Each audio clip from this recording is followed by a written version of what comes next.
I'm Ellen Laipson. I'm the director of the master's program of ISEC, the International Security Program, which a lot of our students are here today. And I also am the director of the Center for Security Policy Studies. As the dean said when we started this morning, CSPS has a number of activities. Some of them are student-led, tours to national security institutions, battlefields, leadership training, crisis simulations. And for 2 years, this is our second annual symposium. So we're trying each year to pick a topic of enduring consequence for international security. Our first symposium was called The Asian Century, What Does It Mean for the US? And today we've had a day-long conversation about an equally compelling topic. As some of our speakers have noted, you can look historically that the nuclear issues were particularly hot and compelling in the 50s, and then maybe again at various decades, but we can't lose sight of this, the underlying consequences of nuclear technologies, nuclear capabilities as one dimension of how states measure their power, their success, their influence in the world. And our last panel is going to connect the dots between the weapons issues that we talked about in the morning and even broader categories of international security, other transnational threat problem sets in which the nuclear piece is something we need to understand and think about. I hope you'll agree that we're trying to do a kind of wide aperture look at nuclear issues. There's a lot of people who go really deep on weapons modernization, on nonproliferation, et cetera, and we're a little bit dancing across the whole spectrum of nuclear issues today, but I hope in a way that is illuminating and interesting to you all. So this panel, this final panel, is called Connect the Dots. And we're really trying to look at other issues and what is the nuclear dimension of those issues. So I'm really thrilled to have a panel of people of great expertise. We're going to start with Dr. Brian Mazanec, who's an adjunct professor here at Mason, a Mason alum, who has a very important senior management position at the General Accountability Office looking at cybersecurity issues. And he's going to connect the dots between our earlier discussion of weapons, the control, the management, the safety of our weapons systems in the cyber age. We're then going to turn to Laura Holgate, a former US ambassador to the IAEA, the Obama White House's Sherpa. She was the senior director responsible for the remarkable series of 4 international summits on nuclear security. So I've asked her to talk about the legacy of those summits and to talk a little bit about the full menu of topics that reside under that issue of nuclear security. And last, we're going to turn to Andrew Paterson, who's been very involved in the nuclear energy community, also has an affiliation here with Mason, finishing his doctorate here. And he's going to connect the dots to climate change. To what extent is nuclear energy the solution or part of the solution to climate change? So it's a mixed set of issues that don't necessarily connect with each other, but we'll try to find out how to find the connectivity. Dr. Mazanec, the floor is yours. Thanks, Ellen.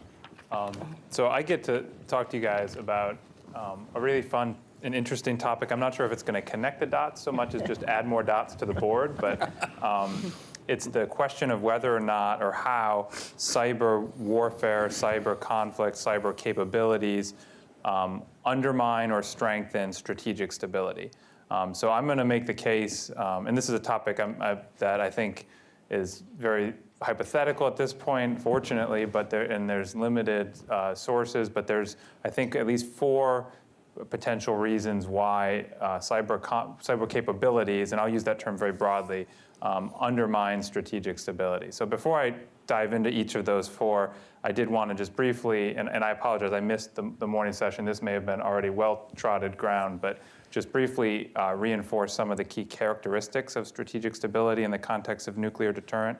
And that's obviously the reliability of the weapons, their ability to consistently and reliably hold something an adversary values at risk, which often requires second strike capability, These key characteristics that are associated with nuclear deterrent, I think different elements of them are undermined in different ways by cyber capability or cyber capabilities, or maybe in the future. The first one to talk about, and this is one that I think gets the most immediate attention when you think of cyber and nuclear, is in the context of the weapons themselves and the broader NC3 nuclear command and control and communication architecture that is necessary to use those weapons, especially in a time of conflict and under attack and with very limited time frames. So this is something that the 2018 Nuclear Posture Review highlighted.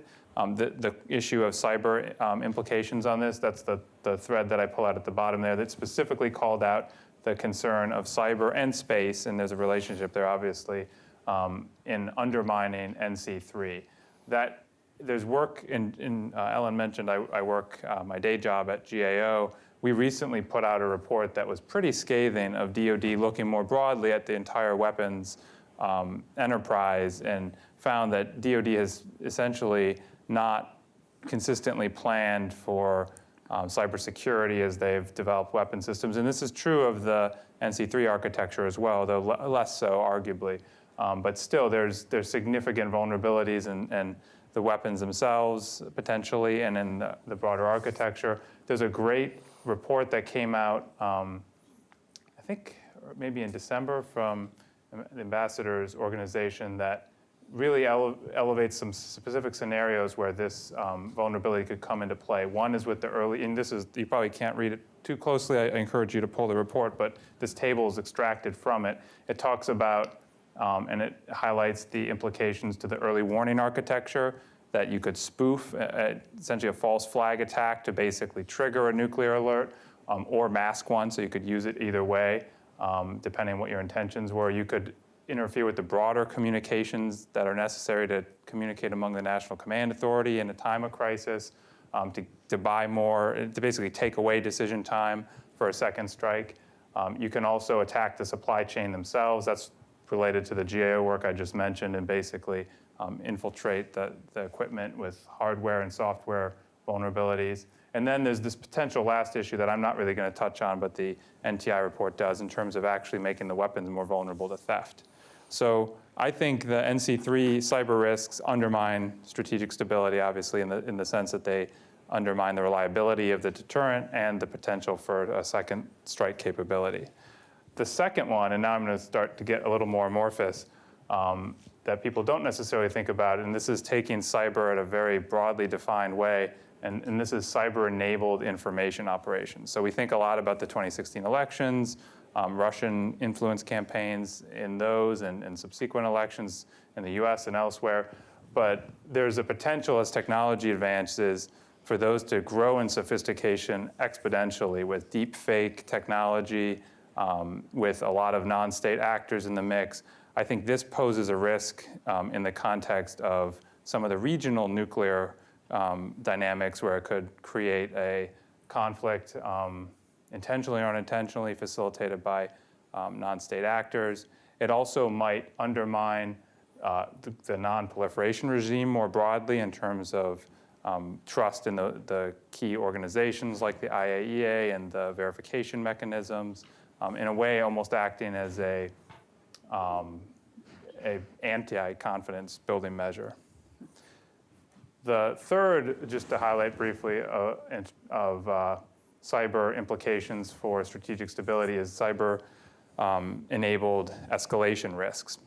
And this is really the convergence, I think, of two key things. One, in the context of cyber, and we don't really know what strategic cyber conflict looks like, there's a lot of interest in deterring catastrophic cyber attack on critical infrastructure. And in that discussion, there's talk of using kinetic capabilities as cross-domain deterrent, as well as nuclear capabilities. When the 2018 NPR came out, a lot of people keyed in on this phrase that the nuclear arsenal enhances deterrent of strategic attacks, potentially to include cyber attacks. So there's this threat implicitly as we grapple with cyber that we might use these weapons to respond or deter significant cyber attacks. And then the convergence of that with the fact that norms for cyber conflict are ill-defined. That's what the Talon Manual is one of the NATO-led efforts to try to clarify that. The UN General Assembly has had a group of government experts working on this for well over a decade, but there's still no consensus on what acceptable norms are in cyberspace, what the red lines are. So you've got that dynamic coupled with the fact that we're making commitments to potentially use non-cyber means to deter cyber conflict. It's just an area that's potentially rife for escalation that could draw out a nuclear conflict. And then the last one is a grab bag of cyber-enabled technological issues that I think, again, could undermine strategic stability in the context of second strike capability and the reliability of the nuclear deterrent. And this is with AI. We've got, of course, the Terminator there. And I don't mean AI in the context of some of the recent discussion. If folks read War on the Rocks or some of those other sources, there's been discussion of essentially handing over the decision calculus to an automated mechanism, sort of like a dead hand mechanism. I mean this more in the context that AI could help with, especially when coupled with other technologies like quantum, to identify certain legs of the triad in the US context that might be able to mesh with densification and 5G sensors to be able to detect key movements and things associated with mobilization. Basically, an incredible enhancement of the intelligence architecture to the point where you could potentially find our submarines that are typically viewed to be essentially survivable of any attack because they're invisible in the ocean. You can make the ocean visible and transparent with some of this technology. So it's this sort of a sci-fi idea, but there's increasingly focus on it. The last, that goofy logo there is Project Maven, which is a USDI effort to essentially, as part of the counter-ISIS fight, develop AI-enabled signals and visual and imagery capabilities that can identify certain things. You just think about how in 10 years that capability may grow and what that could mean for the nuclear enterprise. And then the last piece, and this is more of just a shameless plug, and I actually have a few copies if folks are interested, but GAO put out a report at the end of last year, and this is the unclassified version of the classified report, which is relatively light on details, unfortunately, but it's a catalog of different types of weapons and trends over the long 5 to 25-year horizon as identified by 25 or more federal agencies that we basically sent a questionnaire to and then had interviews with. And some of what I just talked about in terms of that convergence came up consistently with the intelligence community, with the Department of Defense, the State Department as key concerns going forward. China was also a consistent theme, which I don't think will surprise anyone, but it's also not a coincidence that they're investing so heavily in AI and 5G with Huawei and ZTE and some of these other cyber-enabled capabilities. And then, of course, conflicts are shifting into this gray zone area with ill-defined norms. And I think all of that creates increased potential for nuclear conflict. Thank you. Thank you. Well, there's a lot to unpack there, so I look forward to following up on several of the issues. I neglected to say that Ambassador Holgate is currently the Vice President of the Nuclear Threat Initiative, which is a wonderful, center for thinking about all kinds of nuclear risks and dangers, and a wonderful repository of research, including monitoring the nuclear capabilities of many, many countries. So, Ambassador Holgate, welcome, and thank you for joining us. Well, it's great to be here with you, and thanks to all of you for choosing to be inside on a beautiful day when we might be elsewhere. I'm going to pick up a little bit of the thread in terms of the contrast. If what the previous speaker was focusing on is weapons that are owned by countries, I'm going to talk about nuclear security, which has mostly to do with weapons that might be created by non-countries or non-state actors by stealing the raw ingredients of a nuclear weapon from a state actor. And that's highly enriched uranium, which I may occasionally say HEU, so that's what I mean when I say HEU, or plutonium. And I promise not to use the British abbreviation of plut, but there are people who do. The question is really, the good news is that for the moment, the infrastructure it takes to make highly enriched uranium or plutonium is so big, so technically complicated, so expensive, that only states can do it. A non-state actor can't make the raw ingredients. But if they have the raw ingredients, then all the other pieces of making a so-called improvised nuclear device are much more easily available. And so for years, for even before 9/11, the focus has been on if you can secure the material and prevent it from getting in the hands of unauthorized actors, either middlemen who may be selling it or terrorists who might use it, that is the most, the best place to try to get at that problem, is to make sure that that material never leaves custody, authorized custody, or if it does, that it can be quickly caught and either destroyed or returned to its rightful owner. And so decades of work being done on this, but a limit to the political willpower to actually do what's necessary. And that was what inspired Senator Obama, when he was a candidate for president, to include in his platform a commitment to host a nuclear security summit. And this was then elaborated in his speech in Prague in April 2009, where he put it in the constellation of a four-part nuclear policy, which included issues around our strategic stockpile, around global nonproliferation, and around nuclear energy, but also had this piece, this pledge, to focus on the illicit issues around nuclear materials, and the nuclear summit as a solution to that. That by bringing the top leaders of countries together, that you can help generate that political will to take the steps that are, in general, not all that innovative and not all that hard to understand why they're the right things to do. I arrived at the White House in the National Security Council in July of 2009 with this portfolio waiting for me. And by April of 2010, we had invented, designed, negotiated, and completed the largest gathering of world leaders in the United States since the founding of the UN in the 40s, in the meeting in San Francisco. Certainly the largest gathering of heads of state in Washington ever. That was the beginning of what became a four-part process.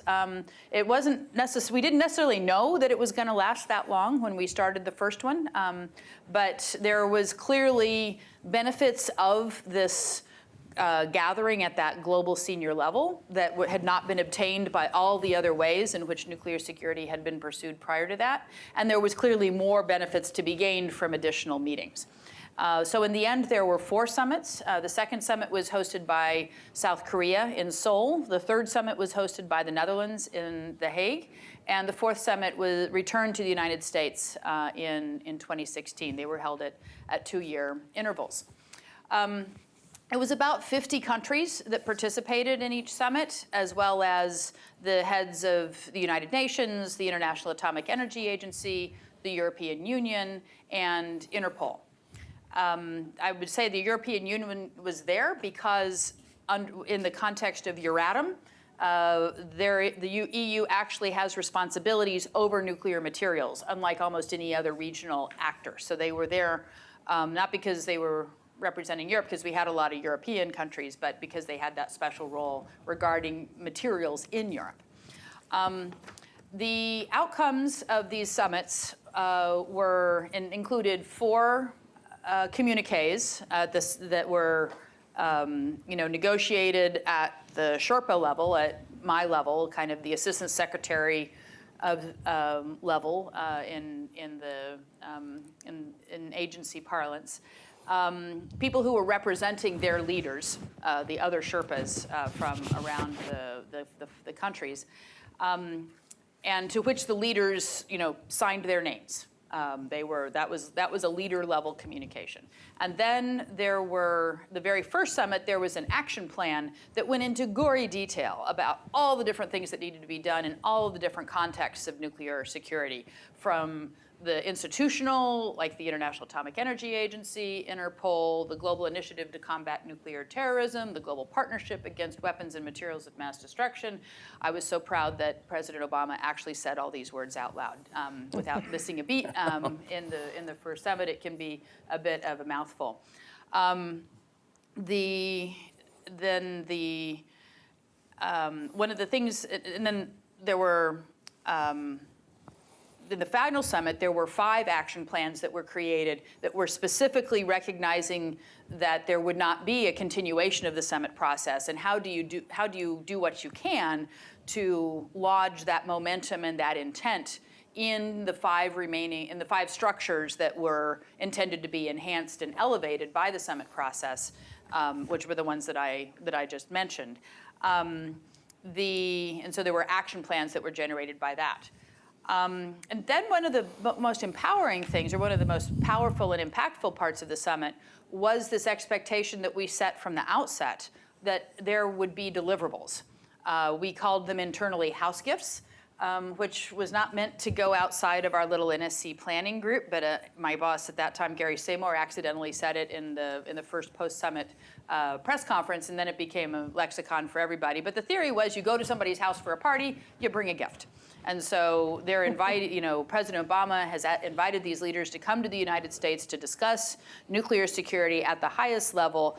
They should be bringing things to that summit, either commitments that characterizations of steps they've already taken recently, or pledges that they're going to do something in particular in the future, either in terms of their own materials or security systems, perhaps in cooperation with a regional partner or some other bilateral connection that they have, or something in support of the infrastructure, the institutional infrastructure of nuclear security, a contribution to the International Atomic Energy Agency's Nuclear Security Fund, or a hosting of a special workshop on nuclear forensics or something like that. And so that succeeded beyond our wildest dreams. There were dozens and dozens of commitments that came out of that first summit, well over 100. And by the second summit, 80% of those commitments had been completed, which is extremely high yield if you think about what other global summits have done in terms of meeting commitments. By the second summit, we observed that there was some thematic commonality among these quote-unquote house gifts, and that there would be perhaps benefit in collecting them up, and for countries that were doing things that were similar or that were aligned, maybe they announced those collectively. And we called this a gift basket, otherwise known as a joint statement or a press release, but gift basket was more fun. And so we started, different countries would pop up. And this was a way to capture ambition that was not available to us in a consensus leader level communique.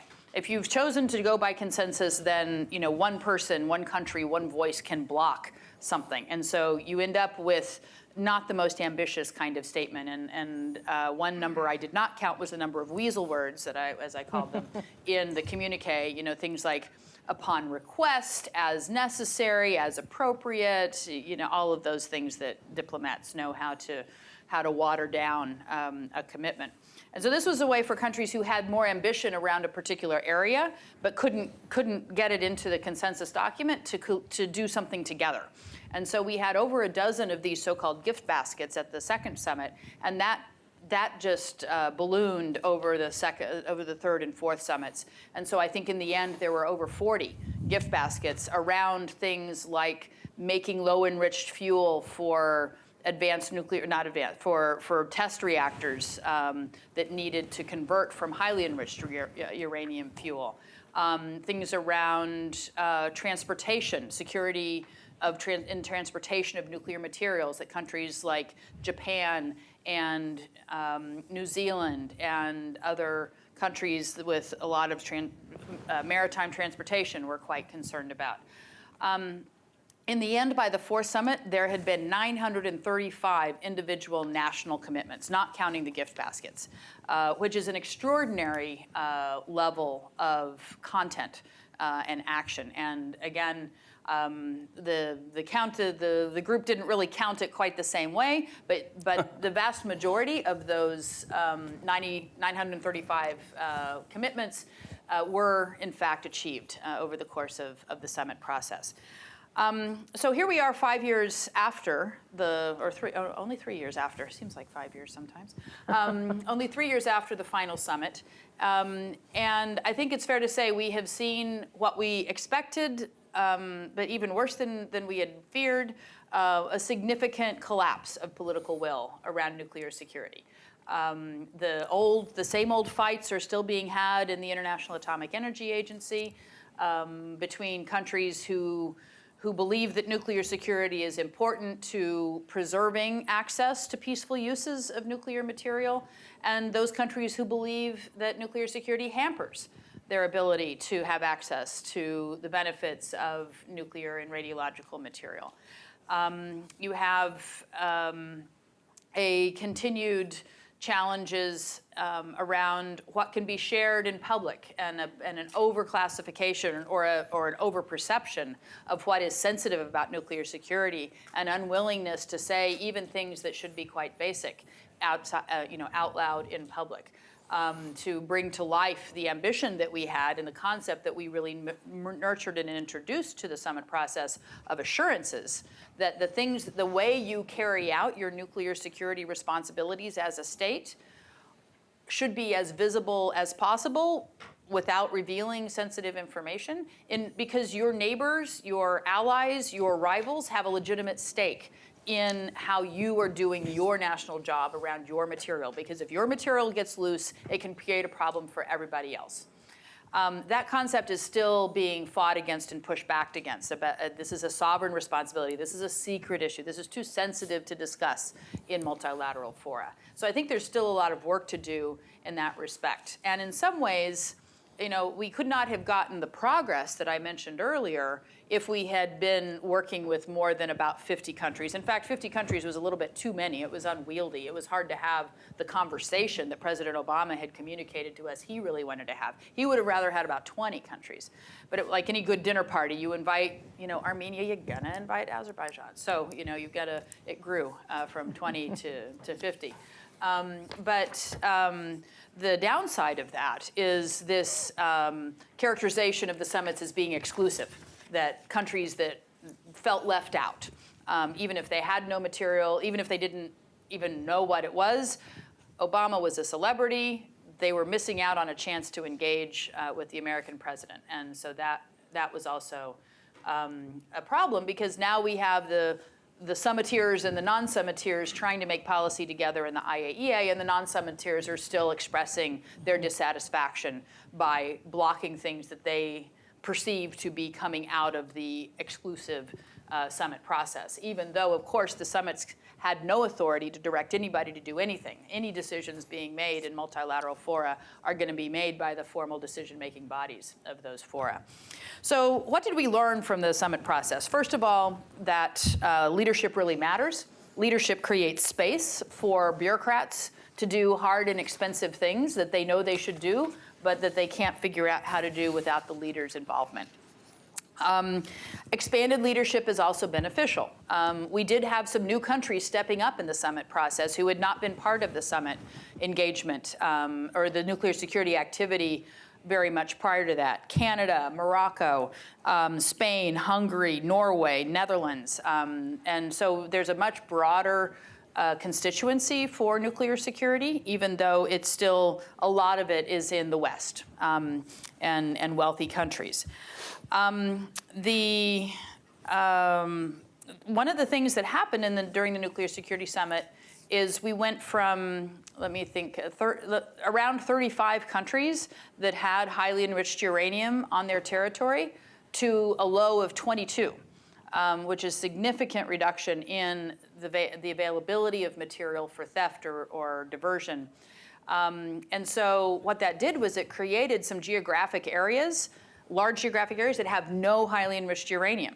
The entirety of Latin America has no highly enriched uranium. Central and Eastern Europe, no highly enriched uranium. Southwest Asia, not Southeast Asia, has no highly enriched uranium. And so there is a whole range of countries. And so one thought was, can you get all of the countries in those regions to stand up and say, we have no HEU. We are an HEU-free zone, which means no nuclear terrorists should bother to come because they don't have anything that's worth stealing. That's a project that NTI is continuing to try to catalyze. There was another strain of debate during the summits around military material. The International Atomic Energy Agency explicitly only deals with nuclear material and activities outside of the military environment. But the vast majority of fissile material especially highly enriched uranium, is in military programs in the United States and Russia by far, but then many of the others. And so there was an unfulfilled agenda about can you improve the transparency of the methodology of security that applies to military material. And this got kind of sucked up in the debate around disarmament. As the summits were happening, there was a rising level of unhappiness among many in the world about how the countries with weapons were not disarming. And they started to bring this military materials conversation in the security world in as kind of a proxy for that broader concern about the lack of pace of disarmament. And so that continues to be a challenge. There was no ability to come up with anything meaningful that could be said about military materials, except that the principles that all states are responsible for the security of those materials was stated in every single communique, but you couldn't get below that in terms of activities, and I think there's still more that could be done in that area. I mean, there are several processes that the summit launched or that happened during the summit that continue. One is the International Atomic Energy Agency holds more or less every 3 years an international conference on nuclear security that has a ministerial component. So that's a way to get some of that political oomph that you had in the summits and keep it from being a completely technical meeting. The next one will be happening next February in Vienna. There was developed a nuclear security contact group that came out of the summit process that kind of at that Sherpa level, at the senior, informed, authoritative people would continue to meet, and that group was available to any country that wanted to be part of it. That was not exclusive. And to countries who had been part of the summit. And that's kind of a rump group to coordinate postures and positions on nuclear security related issues that are coming up in the various fora in New York, in Vienna, elsewhere that touch on nuclear security. There's a bunch of centers of excellence or nuclear security support centers that were announced and developed during the Nuclear Security Summit process. Some before, many since. So again, that's not an exclusive group by any stretch. Those are all vehicles by which countries can continue to improve and promulgate nuclear security activities and improvements in their own countries, in regional context, and so on.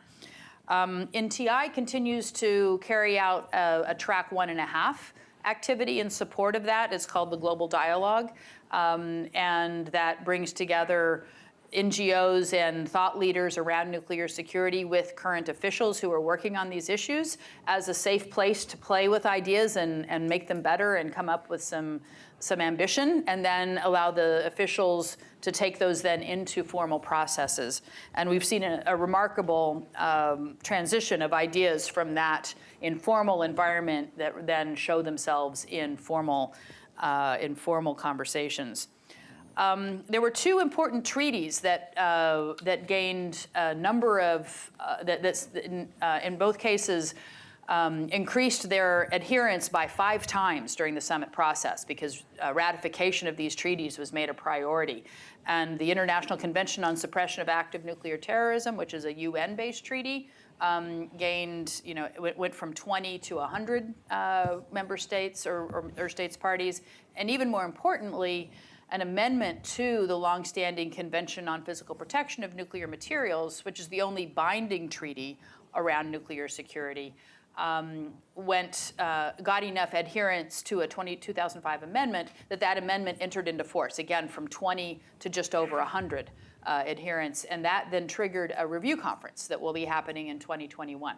So there's another vehicle to show progress for senior leaders to show up and to be recognized. And there's some key decisions that will be needed to be made at that review conference, including whether or not there will be additional review conferences into the future.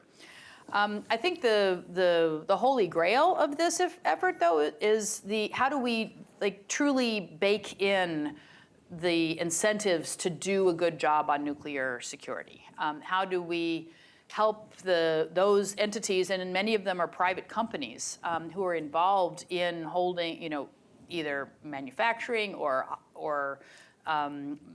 operating on or using or transporting or disposing of highly enriched uranium and plutonium? How do we create incentives through insurance breaks, price breaks, through preferential access to loans, to things like some kind of a global seal of approval for good security practices that can then be rewarded with government contracts and so on. Ellen's former organization did an enormous amount of work at the Stimson Center on this idea of how do you incentivize good behavior as opposed to simply punish or regulate bad behavior. And so that to me is the future, and that is have an especially interesting opportunity as we see new nuclear energy technologies coming to the fore where you can actually design in high quality nuclear security while they're still on the drawing board. And as those move out into the world, if they do as they must, if nuclear is going to be a serious part of climate change, I'm setting you up here. Nice. Then the nuclear security issues are going to have to be resolved because these facilities are going to be in countries that have never had nuclear power plants, have never had nuclear nuclear regulations, and so how do you create a reactor system that can function effectively in a country that is still very new on its nuclear journey? So that is some of the challenges ahead of us, and NTI and I look forward to continuing to work on making those challenges meaningful. Great, thank Great. you. Very good. Okay, well, with the ambassador's very nice segue, let's get into commercial nuclear. Ellen, again, it's very nice to be brought into the whole discussion here under the national security umbrella, because commercial nuclear is interesting in that it's the face of nuclear that a lot of communities actually see, because we can't really talk about nuclear weapons and those kinds of things normally. So I started my research here by asking a few simple questions, like, okay, what's the current situation on the ground? How many reactors do we have? What's their outlook? How many are being built? Why are they being built? That's an interesting question. So in the wake of severe cost overruns and cheap gas and Fukushima and Chernobyl and 3 Mile Island, why are any reactors being built? Why do we have 50 under construction now? So this is a quick snapshot for those of you less familiar with the field to show the current fleet operating in the world. So as of today, we've got about 400 gigawatts, 450 reactors operating out there in the world. And you can see I've split it up regionally. And so what you notice immediately is that nuclear tends to be in advanced, richer countries that host the Winter Olympics. It kind of jumps off at you right off the bat. And so there's a couple of layers in this particular chart. One is the blue dots being the currently operating fleet. The red dots being the ones shut down either because of economics or physically they just are too old. But then the other one is what's going on with new construction. And so Carbon Reef put the new construction plants here in black, and you can see the predominance there in Asia, particularly China and India. And so that begins to pose a question, why there? And so I'll unveil that in a bit. Climate change, Ellen, is part of it, but not the complete explanation, okay?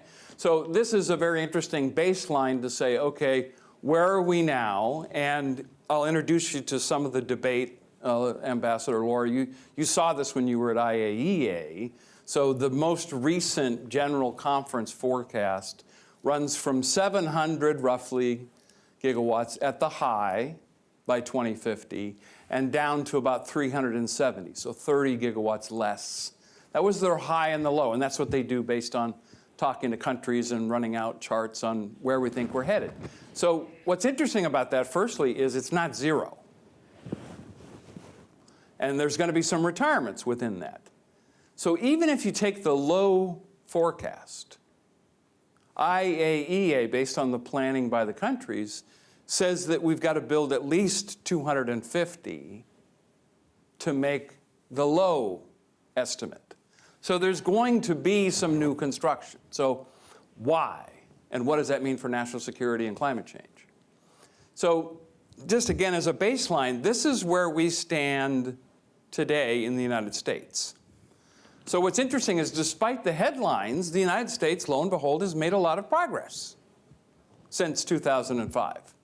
Now, much of that is because we have cheap gas. And I would submit that's America's energy strategy. Cheap energy. A lot of people complain, well, we don't have a strategy. Well, kind of we do. Keep it cheap. That's our strategy. The other interesting element about the United States is that unlike a lot of nations, the individual states in the US have more to say about electricity than you would find in France. And so individual states have a lot more to say about choices on fuel mix. And so the most deceiving statistic that you often hear is that the United States is 20% nuclear. It's deceiving because it masks very severe differences regionally. And so Chicago is 50% powered by nuclear. LA is only 10. So extra baklava, if you can tell us how much of the electricity in this room is powered by nuclear. Thoughts? A third, very good. Yeah, go ahead. Say about 70%. 70? Yeah. Okay. Depending on the season, it's about a third. But the closer that you get to the two plants that we have in Virginia, you know, the more likelihood that you have. It's about a third. And that's above the national average. Most people don't know that. In fact, just in the case of Virginia, we've done such a good job of reducing emissions in the electricity sector in Virginia that based on our GMU analysis, Ellen, 50% of our improvement from here in Virginia has to be in transportation. That we've done such a good job of reducing emissions in the power sector, mostly from closing 3 coal plants and keeping our nuclear on. So I bring this up because a lot of people think that we're not doing our fair share in carbon emissions. Well, this chart belays that, but it's due to a number of factors, one of which is keeping nuclear online. Europe, particularly Germany, is not making as much progress as we are because nuclear has been closed down in Belgium, Italy, Germany. So Germany, while they don't emit as much as we do, is not making progress as fast. So I would put that forward. Then a very interesting development in Paris with the COP21 meeting, the big summit for climate change. These were the commitments that were compiled. And Laura, feel free to chime in here. You have been more part of this process than I have. So obviously, when you were talking about a 2-degree, and that's kind of the benchmark for whether we're going to make it or not, we're not going to make it. So that's one of the challenges. Now, this was very interesting. This was a real point of conflict in Paris. So Dr. James Hansen, who was really one of the pioneers in this whole climate change initiative, a NASA climate scientist, stridently chastised several environmental groups for opposing nuclear. He didn't just say all of the above. He said, quote, "There is no credible path to climate stabilization that does not include a substantial role for nuclear power." That's not an ambivalent go-along to get-along statement. In addition to that, he said to some of these environmental groups, Greenpeace, Friends of the Earth, Sierra Club, you are jeopardizing our ability to reach these climate goals by opposing nuclear. That's a very strong statement from a thought leader. Now, Laura, you had a chance, I had a chance to work with Dr. Ernie Moniz, the Energy Secretary for President Obama. He wrote a path-breaking article 6 months after Fukushima. Cover story of Foreign Affairs. Why we still need nuclear. He didn't have to write that article, but he's got a PhD in applied mathematics from Stanford. He did some math, and he was on his way to becoming Energy Secretary from MIT. So there's some very smart people that have done the calculations on climate change, and they have come up to the point of saying, we're not going to get there without nuclear.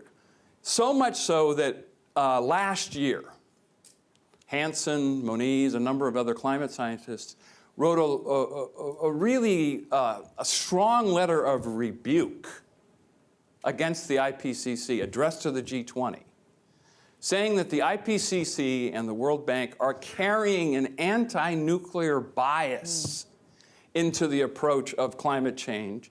And you, the G20 countries, the finance ministers, that's what the G20 is, of 70% of the world's emissions. So 20 countries, 70% of the world's emissions and GDP, you need to take a stance that includes supporting nuclear to meet our climate change objectives. Again, a very strong statement in favor of involving nuclear on this. This is what I discovered in some of my research about additional drivers in addition to climate change, and they're related, is when we started to unpack what's driving the new construction, so we have 400 gigawatts today, why are 50 being built despite Fukushima, despite Chernobyl? In fact, what I find interesting is that if you look at Fukushima, Japan has already restarted 9 of their 40 reactors. Not planning to, have restarted. What's not well known is that in the Ukraine, which is the host of Chernobyl, Ukraine relies on 15 nuclear reactors tonight for 50% of its electricity. They're still operating them. And not very many people outside of the Pennsylvania delegation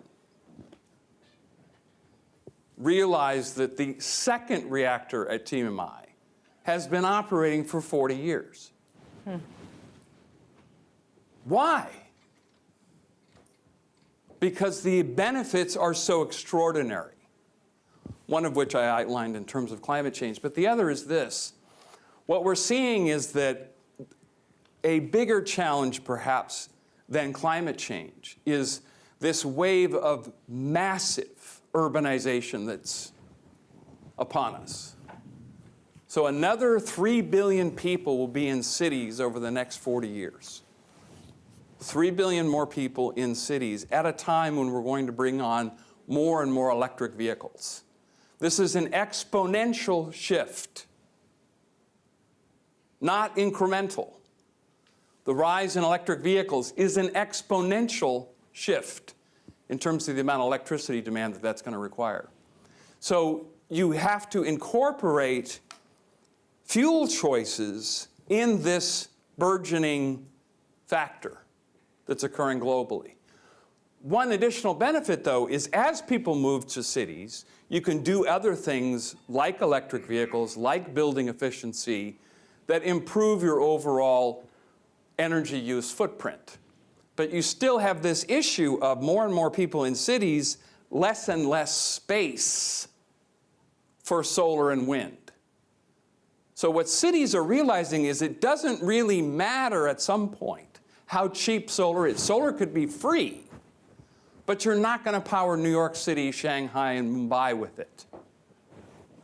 Ditto for wind, because the amount of land that you need for nuclear is so small per kilowatt hour compared to wind and solar that land use becomes a major issue in terms of future energy choices. And so what we're realizing is that nuclear power, and they see this every day in places like Shanghai and Mumbai, is going to enable clean urban living. And in China and India, each of them lose 1 million people. 1 million people, imagine that, prematurely due to air pollution every year that's exactly where we see new plants being built. So that has to be factored in terms of energy choices going forward. Lastly, in terms of the geostrategy, and maybe we can do some knitting here across the national security issues, Ellen, there was a meeting in February with National Security Council. I'm a senior fellow at the Nuclear Industry Council, so some of my work found its way into this meeting. And one of the things that the CEOs discussed at the White House was, we have already lost leadership in commercial nuclear energy, principally to Russia and China. Not eroding, already lost.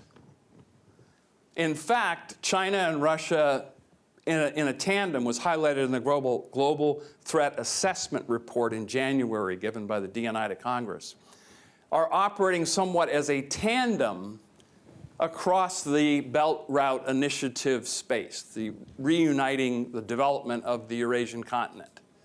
China has pledged to build 30 nuclear reactors across the overland belt, and in fact, they're already bidding on 3 nuclear reactor sites in Britain at the farthest end of the Belt Route Initiative. Meanwhile, where is Russia building plants? Bangladesh, tip of India, 4 reactors in Egypt, 2 reactors are being built in Turkey. They're offering a floating reactor to Sudan. Does your generation play Monopoly? You remember that game? I grew up playing Monopoly. So you remember what happens when you get 3 properties? Mm-hmm.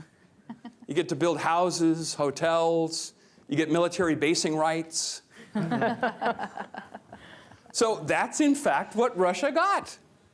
Putin goes and visits with Sisi. He gets a reactor order for 4 plants. Putin's providing some of the financing. Lo and behold, Russia gets military basing rights in Egypt. So the point here, the thing that was raised in the White House meeting, is that China and Russia, in addition to all these nuclear security issues, Brian and the ambassador, China and Russia have actively incorporated the build-out of new nuclear reactors as part of their foreign policy to quite literally take space. And they're doing it at our expense. So there's your national security issue. Thank you. Thank you. I think we should advertise one of Andrew's he should always be the after-lunch speaker because he gets the energy level up high. Okay, energy, of course, your topic. Right. Okay, so I think these were 3 fabulous presentations that take us in many different directions. I'm going to just give, my questions are not going to achieve the goal of connecting the dots. They're just going to be separate questions to each of you as a follow-on, but then I hope we'll have laid out enough topics that you all can jump in and see if there's even other ways to think about these topics. One thing that I think we've missed so far, and I just would let anybody chime in on this at some point, is the public health dimensions of nuclear technology. So whether in the security world or are there any restrictions on nuclear technologies that have been health enhancers, isotopes and all the nuclear medicine stuff? Has that stayed largely immune from some of these problems? But Brian, my first question to you, in your latest book, you talk about cyber warfare, and you've explained to us some of the complexities that cyber could adversely affect our own nuclear capabilities. But cyber could also be a response to a nuclear attack, or nukes could be a response to a cyber attack. That we are in a new world of the rules of war. So I wonder if you could say something about governance, international norms. Are we in the Wild West where there are no rules right now? If you could speak a little bit to that. I think that's certainly the case in the context of cyber conflict, particularly. And we say cyber conflict, you hear the term. I didn't really properly kind of ground the definition when I started, but it's used in a way that's not particularly helpful to actually achieving norms and clarifying lanes in the road. People use the term cyber warfare when they just mean intellectual property theft and computer network exploitation, just stealing data. But then at the same time, you could have a computer network attack, a cyber attack that takes down the energy sector, attacks an entire critical infrastructure with significant loss of life. So it's a huge spectrum, and there's a lot of sloppiness with the terms. But I think we really there are no clear lanes in the road. There's efforts to get there, but it's really nascent, and in some respects, they've been sort of one step forward, two steps back. And does the U.S. want to be a leader in setting those norms, or are other countries trying to take a leadership role? So I think the U.S. does, and certainly the Obama administration was this was the centerpiece, I think, of the international strategy to secure cyberspace, was really to push for norms, and they were very active in that way. I think this administration still supports that conceptually, but there's been a shift, and I think sort of hedging. The U.S., I think, is to some extent hedging its bets in terms of the advantages, because the U.S. is the dominant player and with a lot of the offensive capabilities. And U.S. Cyber Command is now online and fully operationally capable. Cyber mission forces are embedded in the geographic combatant commands. And as that as sort of we build out there, we're taking now a much more, I think, offense-oriented approach where it's really constant contact. It's actually, there's an effort to sort of walk away from the nuclear paradigm altogether, that you can achieve some sort of deterrence, maybe only deterrence of some far-end catastrophic cyber attacks, but instead you are really trying to just mitigate it almost in a CT or a different kind of model where it's constant engagement. Thank you. Laura, your work kind of evolved from post-9/11 anxieties at the international level, that the great worry after 9/11 was that terrorists could get access to WMD materials, dirty bombs, whatever, and so that sort of launched this whole process that you've so authoritatively described to us. I still want to go back to just a little bit of basics of whether, what's the overlap, is there an overlap between safety issues, so that countries have to demonstrate that they are responsible managers of whatever their nuclear capabilities may be. Maybe it's purely civilian use, maybe it's energy, maybe it has military application or not. Can safety lapses create security vulnerabilities? I mean, the security summits had some parameters set to them. But I wonder whether, I recall when I was in the Clinton White House that one of the things that Secretary of Energy Hazel O'Leary started was a conversation with the Indians, for example. We couldn't talk to them about their nuclear weapons, but we could talk to them about safety, very basic stuff. And so I wonder, do safety issues come up in the security? Clearly, one of the most secure things you can do is just not have any nuclear materials on your sovereign territory. That would be the easiest way to go about it. But most countries have something, are at least able to have some piece of a civilian nuclear research technology sector. So I wonder if you could help us see, is there a connection between safety issues? Was that ever part of your portfolio? And how did that relate to security vulnerabilities? No, it's a great question, and in fact, in some languages, for example, Spanish and Russian, the words for safety and security are the same. Yeah. Which makes for very confusing cross-linguistic negotiations. Coming soon to the internet near you will be an article on exactly that called Lost in Translation by some of my colleagues at NTI, looking at how what challenges are posed by that kind of linguistic inconsistency and what solutions have been applied. But generally in English, in the English language, and based on the IAEA definition of nuclear safety and nuclear security, the difference has to do with advertency or inadvertency. The nuclear safety are incidents caused by accidents, by weather issues, by mechanical breakdowns, by human error that expose either the facility or the larger environment to some kind of a radiological release. So it's a whole concept of nobody intended to do it. And there's an incredibly rich and long history of national level and international level cooperation to understand how do you make your nuclear installations more safe. And believe it or not, I mean, at this point, it feels natural that that should be an easy thing to have international cooperation on. In the early days, after 3 Mile Island primarily, it was considered so sensitive that it was very hard to have serious conversations about, things like how independent is your regulator, how realistic is your theory of what a pump failure might mean for how the reactor operates or can't operate, and what releases might come from all of the downstream effects. How well have you calculated the potential release and therefore the large area around a power plant that needs to be empty because you don't want people to be living too close to a possible release. Now, I mean, there is now a much more understood and comfortable international conversation about nuclear safety once people started to realize, and more importantly, once the nuclear power industry started to realize an accident anywhere is an accident everywhere. And you started to see things like the World Association of Nuclear Operators, which as a totally industry-driven, non-governmental, non-regulatory process allowed for measurement of how effective power plants are at managing safety and a sharing of best practices industry to industry on safety.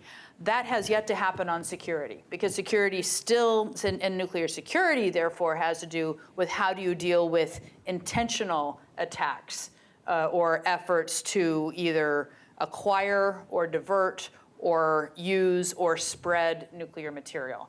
And in my conversation today, I kind of, silently stuck radiological material underneath that nuclear, because there's a lot of concepts that are similar about nuclear security and radiological security, and that gets to some of the health applications and some of the science applications you were talking about, Ellen. And so you'll see that all throughout Summit documents and many other documents, there's references, including on NTI's website, to nuclear and radiological security.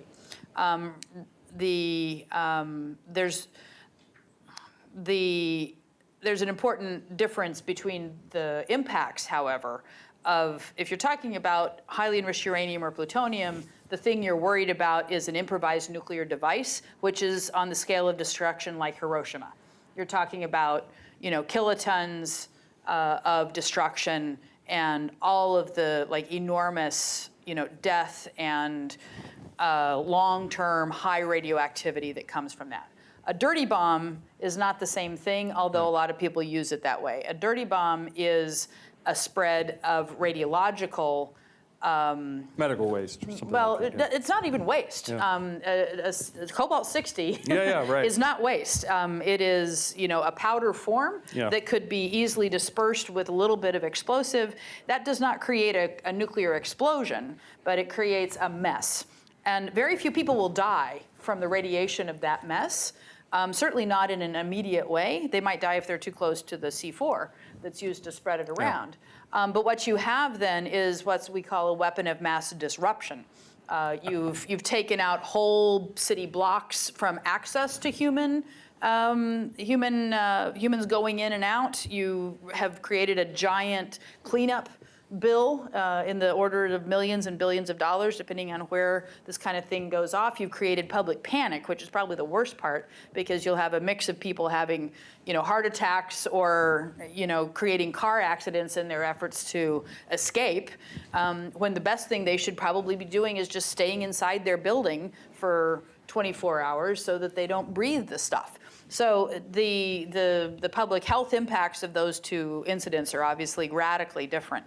And so that being said, you still don't want to create those kinds of radiological incidents, and there would be a strong public backlash against nuclear energy, even if it was a cobalt source that has nothing to do with it, because the public does not make a distinction among radiation or where it came from or why.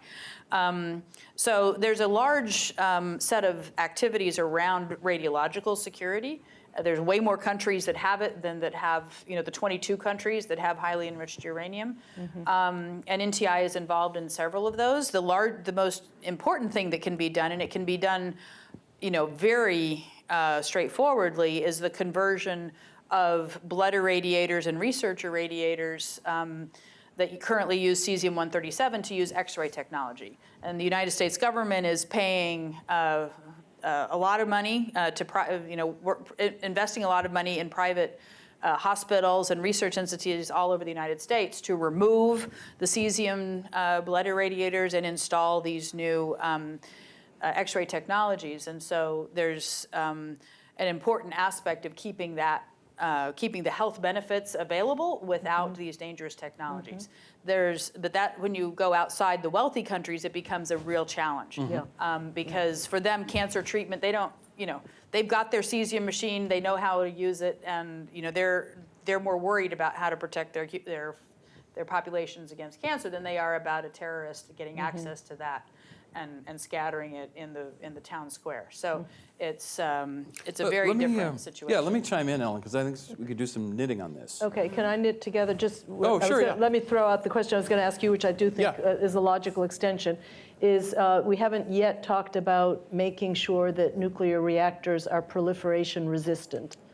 So if have the technologies improved so that you can design a reactor that doesn't create any future potential for a country to use that reactor to make weapons grade materials or not. That used to. Yeah, I'll weave that in. Okay, weave that in. Yeah, so three kind of tiers of response there. One is there is a principle in public policy around acceptable risk and weighing risk benefit. So there's 320 million people in the country. We've got 250 million vehicles. We all see the benefits of mobile transportation, and so we tolerate 30,000 deaths a year. From car accidents. From car accidents. Right.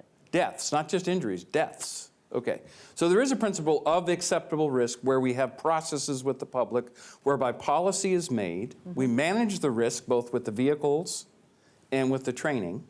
So now let's port that over to the nuclear industry. We have a management process for taking acceptable risk in the 30 states with nuclear reactors that manage the materials related to that installation because of the benefits that we outlined in some of the slides related to reliable power, it's always on, the emissions benefits. What was interesting in the polar vortex, to take a microcosm, is if you look in January, what happened in Michigan? Anybody live in Michigan? In Michigan, what's interesting is you've got no chance for solar in January, either snow or sunlight, okay? Doesn't matter if solar is free.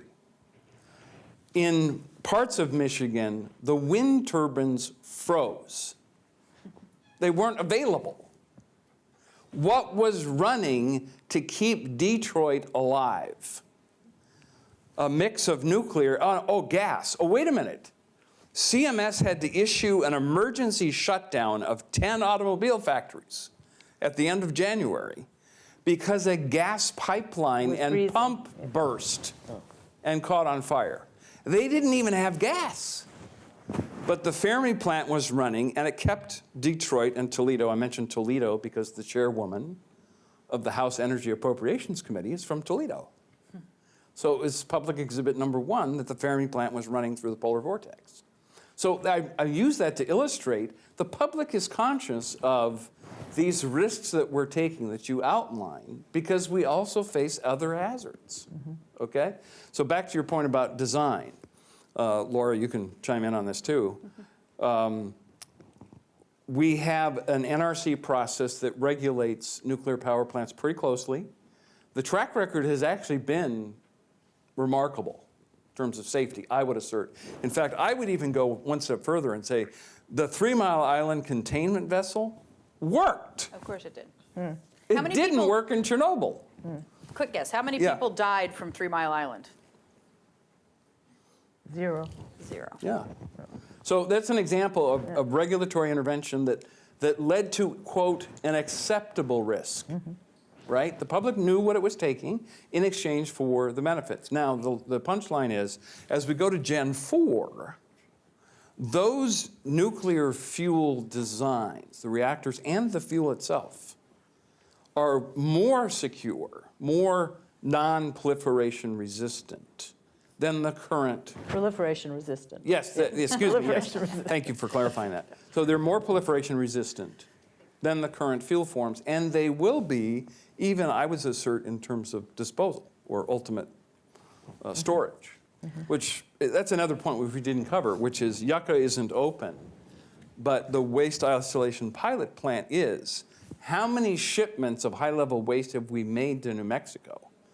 12,000 shipments being stored safely underground in Carlsbad, New Mexico. So I'm going to take an issue. I've been campaigning to get rid of the word proliferation resistant. That phrase, you've heard me on this soapbox. Please. Because right now it's used without any rigor as to what it means. And it's usually a bullet on the briefing chart that an advanced reactor visionary is using to try to sell venture capital, sell to venture capitalists. My reactor is proliferation resistant, but they themselves don't understand enough about proliferation and how it works to even be able to make that evaluation.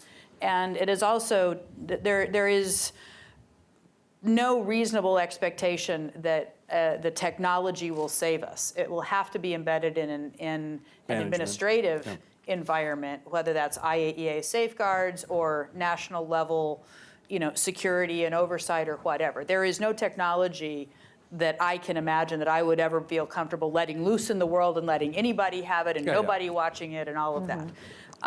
So to me, what's more important is to talk about safeguards by design, security by design, and secure fuel cycles. Because it is true, some of these new fuel types, like the triso fuel, are way more difficult to extract the fissile material from than current fuel types in, for example, light water reactors, the huge, assemblies with pellets and so on.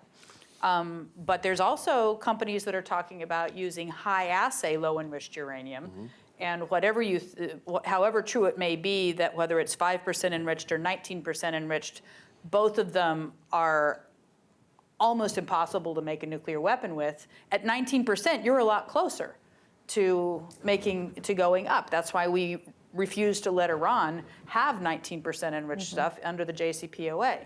You're closer to 90. And if you have, if you're talking about a state actor, or perhaps in the future even a non-state actor that has access to enrichment capability, I don't want that country to have unlimited 19% stuff, even if it is under safeguards, because their breakout time is extremely short. So I think we need a design by design, fuel cycle by fuel cycle understanding of what precise aspects of that nuclear energy technology at any stage in its life cycle are likely to be. And the good news is that as long as they're still on paper, you can make changes to the design to make it better. You're never going to make it proliferation proof or proliferation resistant. But you can make it better, because today's reactors, all of the ones that you're describing, were designed before 9/11. Right. Which is why the security and safety adjustments that have made since then were so expensive, because they were glommed on afterwards. So thank you. I really do want to open it up to the floor, but I wanted to remember that we three wanted to talk about 1, 2, 3 agreements. So the U.S. does now have this unique, I believe. The other countries does France have a 1, 2, 3 agreement? They do. Okay. Every nuclear exporter has a legal basis But I thought by which ours they were export. harder than... Ours are better. Ours are better. Ours are better. Okay. So some countries, if you had to choose between a South Korean reactor, a French reactor, an American reactor, our standards are higher? Is that how you would say it? Okay. So as you know, really some as against countries... Russian and Chinese rather than France and South Korea. Floor is open, and we have a mic over here if anybody wants to ask a question. Yeah. And we'll go to Rich Kozlerich in the back after. Please. Hi, Sebastian Viscuso. I'm a George Mason Master's student with the ISEC program. I have a question related to us not being a leader in nuclear power and vis-a-vis China, vis-a-vis Russia, exporting their reactors in exchange for basing rights, in exchange for different things. To what extent is our position not as a leader because of sometimes we attach humanitarian strings to giving reactors to other countries. So we attach a lot of strings that tend to be harder to meet from a political viewpoint for some of these countries that Russia and China simply don't do. They do different strings that are in many ways easier to meet or are not stated at the outset of the relationship. To what extent does this play a role? And they're bringing financing. Yeah. Sorry? And they are bringing financing. Yeah, exactly, that too. Things that we can't really do always politically. But to what extent is that the case? That's my question, really. Well, I'll just start out Yeah. to say that there's no humanitarian requirements in our nuclear exports. And I can't think of a single instance in which that was part of a discussion about whether or not we should sell reactors. We have extensive non-proliferation strings, which is what Ellen was just mentioning. Those are embodied in our 123 agreements, so named for the provision of the Atomic Energy Act that says that we are not allowed to transfer nuclear materials or sensitive technology unless the countries have agreed to a number of critical aspects, including our ability to visit that material, that the material will be under IAEA safeguards, that if they violate any provisions, we have the right to go to get that stuff back that we sent them. We've never tried to execute that. I'm not sure what that would look like, but we have that right. So there's 15 or 13 specific provisions under Section 123. None of them have anything to do with humanitarianism. But there are some countries that are not enthusiastic about those because that level of strictness does not exist in the analogous arrangements that go along. I think the big difference is not so much the humanitarian issue, it is the point that Andrew made about the geopolitical issue. Yeah. And that has to do with the primarily private nature of U.S. nuclear industry. Most of these other countries, even capitalist countries like France and South Korea, the nuclear industry is a parastatal or a wholly owned enterprise of the government. Right. In China and Russia, of course, it is the government. Right. And so when they go in, that's easier for them to put a nuclear power plant alongside a trade deal, alongside a military arms deal, alongside a basing agreement. For us, our nuclear industry is disorganized enough. We have ways, complicated, in which the U.S. government can go in and advocate for, a particular company to win a particular tender Right. from another government, but not nearly. We don't use those tools, and our industry is not set up to support a government engagement that would come along with the rest of that package of either non-nuclear additional relationship builders or the financing that comes with the offers that come from these others. Yeah, I think that was a good answer. So you have to go case by case. Okay, this is very important. So what Laura said was very good. With some refinements now. Okay, so let's take the Export-Import Bank. So we do have an arm. The Export-Import Bank under the Obama administration was committing $5 billion to the Czech Republic tender. We and the Russians were the two finalists. And then, lo and behold, Europe pulled the tender because France was eliminated. I'm shortening the story, okay? But the point there is that Exim Bank was at the table with a $5 billion commitment for equipment and engineering that we were going to provide in that financing. In the case of Egypt, we didn't have a prayer. Okay? It was a Sisi Putin deal. In the case of Turkey, same thing. Erdogan, Putin. That's the level it was at. The case of Poland is going to be very interesting to watch. Will Poland, under any terms, buy a Russian reactor? I don't think so. I mean, Ambassador Kausowicz would have more to say on this than me. But I think in Eastern Europe, we may have some advantages, just politically. So I think Poland is going to be an interesting test case.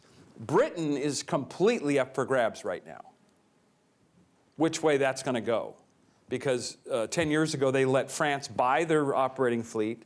Now France is trying to build one reactor at a UK site. They had Japan and they had Korea in there. Both of them pulled back. Now China's back in. We're trying to do one of the deals there. So Britain is very much a live ball. Should we go to Rich Kosler? Yeah, please. Yeah, thanks. Ellen, this has been a great day, and this is a great way to end this discussion. I just want to come back to this question. The 3 Mile Island and how many people died, that's not really the point. Nuclear has a public relations problem where the promoters of nuclear power are always on playing defense. Yep. And you never quite get over the Chernobyl movies, the sense that 3 Mile Island represented. I mean, I was around here when that happened, and people were scared because they didn't know. So I think there's really, somehow the issue has to be framed in a more positive way. And it is not the single solution to the U.S. or anybody else's power problem. I mean, we are in a hybrid world. And the question is, how do you develop the kind of grids that will be necessary to deliver electric power to Detroit in February, not build a bunch of nuclear power plants around it. I'm sort of curious what those guys sitting around the table in the White House were asking the president for. My guess is money. That was part of it. Yeah, Certainly, but- yeah. but Not the only thing, but yes. No, but what I'm afraid of is that the solution to all these problems starts with some sort of subsidy. And I just don't see where the money's going to come from. I mean, you may be perfectly right about nuclear power, but at the end of the day, it's who's going to pay for it? What's the relative cost to other sources? Right. And how do you kind of balance all this? In a society where people expect when they come in at night, they throw the switch, the power's going to be on. Yeah, I think that the ambassador is bringing up some excellent points. So part of the response to that is, like you're saying, it needs to develop a more positive message. No question about that. What's interesting on that notion is in the Congress, the senators are doing that for us. So if you go look at the Nuclear Energy Leadership Act, which Senator Murkowski put forward, she has 16 co-sponsors in this kind of partisan environment. Chris Coons, Democrat. Cory Booker, Democrat. White House in Rhode Island, Democrat. She's got 6 Democrats and 9 Republicans in the Nuclear Energy Leadership Act. They had NECA and NEMA pass last year, okay? So part of the positive message is already demonstrated to have made the bar, at least part of the way, in the Senate and the House. I share your skepticism about the scale of money that's going to be required. But here's another example. We just passed, and you know this, the Development Finance Corporation, the redo of OPEC. Senator Murkowski last month put in a provision in her energy bill to lift the prohibition on nuclear that's tied to the World Bank and the Development Finance Corporation. So there are some steps, I grant you, it's not enough yet, but there are some measurable steps that are bringing us further down the road, combined with some countries, Poland, the Visegrad 4, Poland, Hungary, Czech Republic, Slovakia, and Hungary, they all want to do nuclear. They're not going to run under the energy model. Part of that is energy security. And they're not asking for charity either. And they're not asking for charity. For it. You know, they're going to put a power purchase agreement in place. And so some of what you're saying is valid criticism, Ambassador. But there are some tools and mechanisms that both the public sector and the private sector in terms of financing are starting to explore to move us down the path. I'll just respond to your point on public messaging, because you couldn't be more right about that. And what I see among the advocates of nuclear energy is a healthy debate about what is the best way to bring those answers forward. And I'm really persuaded that the tools being used by folks like Third Way, who are starting at the community level to look at which communities could be open to this, and to start the conversation with Where can these, which communities would want these things? There's a project that's being done at University of Michigan in conjunction with Third Way called Fastest Path to Zero that is not technology specific. And I don't think either Andrew or I are arguing that nuclear is the only answer. Agreed. Absolutely, you've got to have all the rest of the pieces in place. And this program is about that, but they're taking a geographical information system to look at which cities or regions have, particular characteristics, whether it has to do with their grid, whether it has to do with the style of utility they have, what the political systems are, what the income levels, education levels, community engagement level. I mean, any kind of data they can find to pile up and figure out which communities are likely to be more open to new types of nuclear power plants that in fact are small, that could fit in this room safely and securely, don't need the huge exclusion zones, and that look like, a factory. They don't, or a swimming pool. They don't look like the big, Simpsons, glowing towers.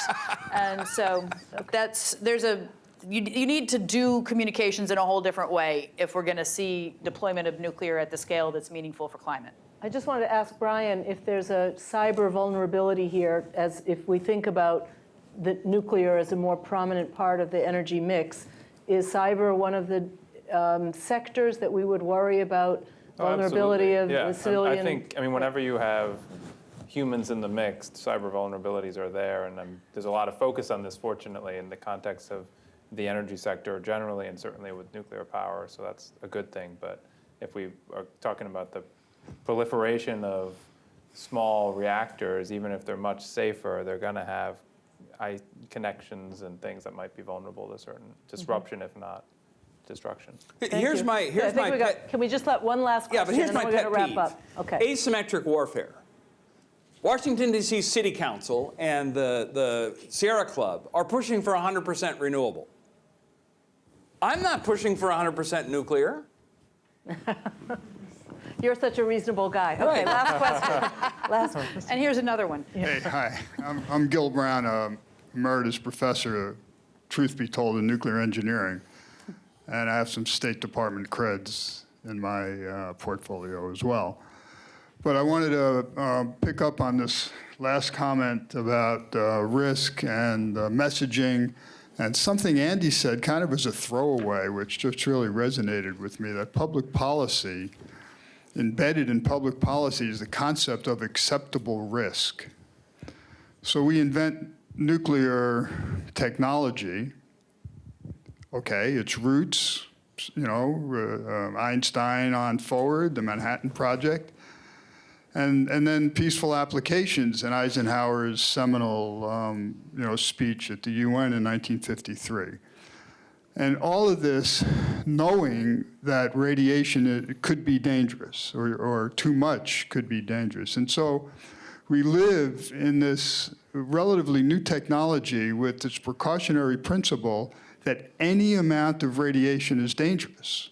That's not good public policy, because somehow we know that we live in a sea of background radiation, and we've evolved in radiation, but you were regulating radiation and counting and creating fear over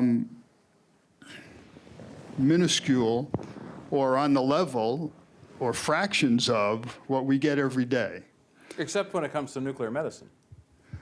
Well, then, so acceptable risk has the concept of benefit. Right. So when you're going for dental X-rays, you're going to do it because you'd rather find the cavity than not. Or if you're going for cancer treatments, you're going to do it because you want to kill the tumor and you want to live longer. So there, the risk-benefit is done, but still you fret over it.